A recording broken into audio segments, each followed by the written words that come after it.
Hello everybody, my name is Steven and I run and operate Stevens Eikaiwa here in Tokyo in Bunkyoku, and I specialize in healthcare and fitness English. And today I'm going to teach you some phrases with the help of Charlie-san here.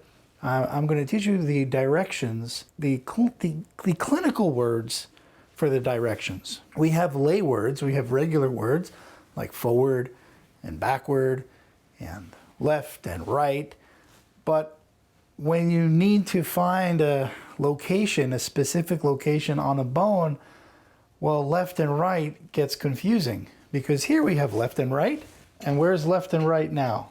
It's very hard to tell, right? So now left and right is, well, forward and backward for Charlie-san. So we need to understand, we need to have an easy way to understand locations and directions. The first direction I want to talk about is anterior. Anterior. Anterior. So if Charlie-san is laying on his back, so if Charlie-san is laying this way, which way is anterior? Where is anterior now? Is it still forward? No, it's this way. So it's always in relation to the body. So wherever I put Charlie-san, anterior is always going to be this way in the body. So anterior is this way, and the opposite of anterior is posterior, this way. So if I turn Charlie-san to the side, this is anterior, and this is posterior. Posterior, anterior. Easy, right? Okay. Anterior, posterior. So next we have superior, superior, and inferior. And in Japanese we have senpai. Well, in English, loosely translated, that means superior. So somebody above us, superior, up, and inferior is down. We can also have superior and inferior attitudes. We can have an attitude above somebody and an attitude below somebody. So superior goes up and inferior goes down. Superior, inferior. The next word I want to talk about is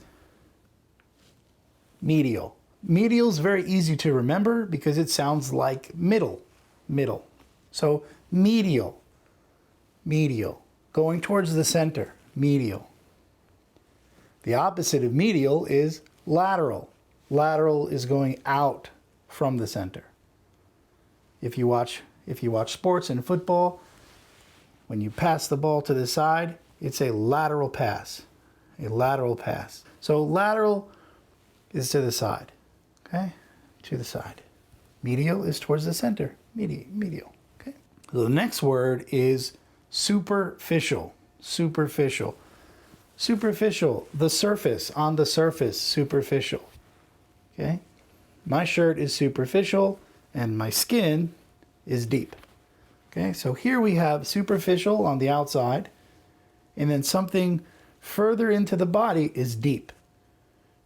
So if I turn to the side, this would be superficial and this would be deep. So our skin is superficial and our bones are deep.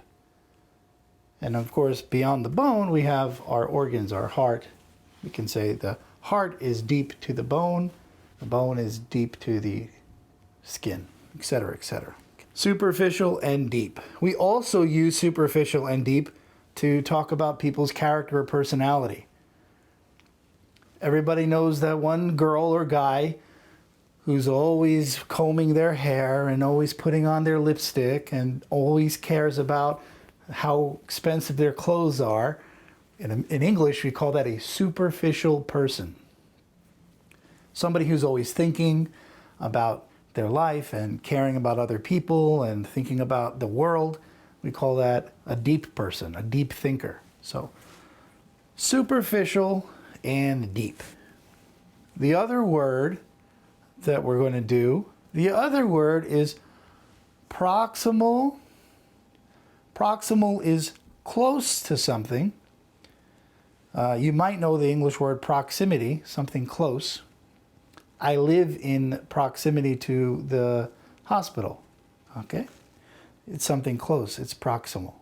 The opposite of proximal is distal. Distal. So this is proximal, and this is distal. Okay? Proximal is close to something, and distal is further away. Distance. Distance. Mount Fuji is a great distance from my home. Okay? Distance, far away. So proximal is close, distal is far away. When you study anatomy, it's important to know these terms, because when you study anatomy, it's important to understand these terms well, because these are the directions.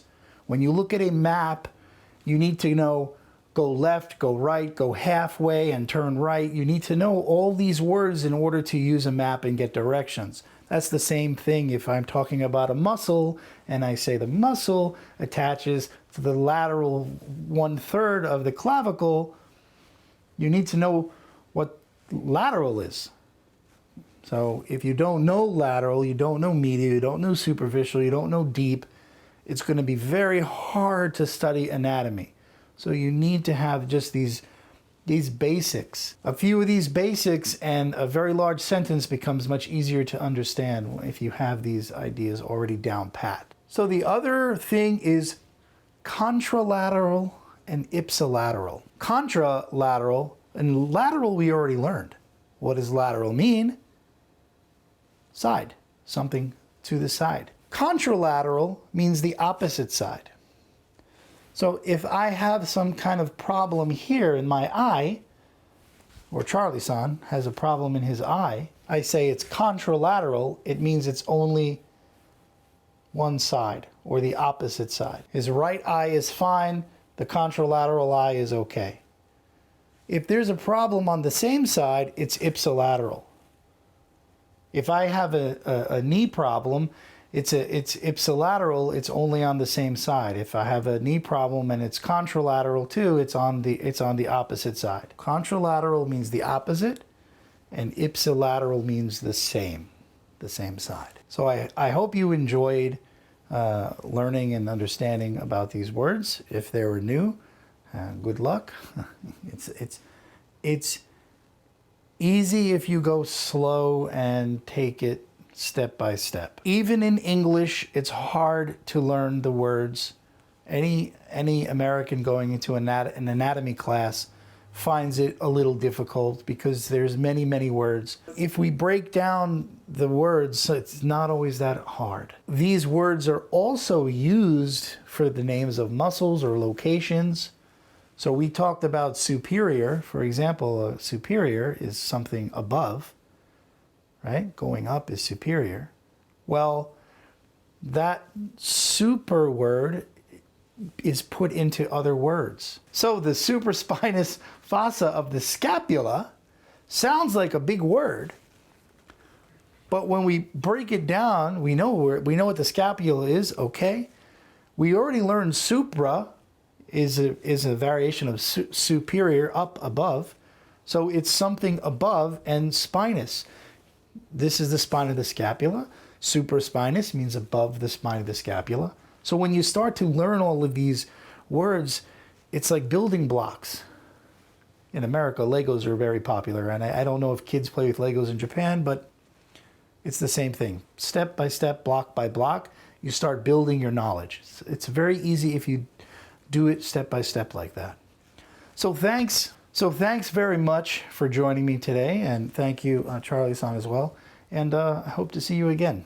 Thanks so much. Take care.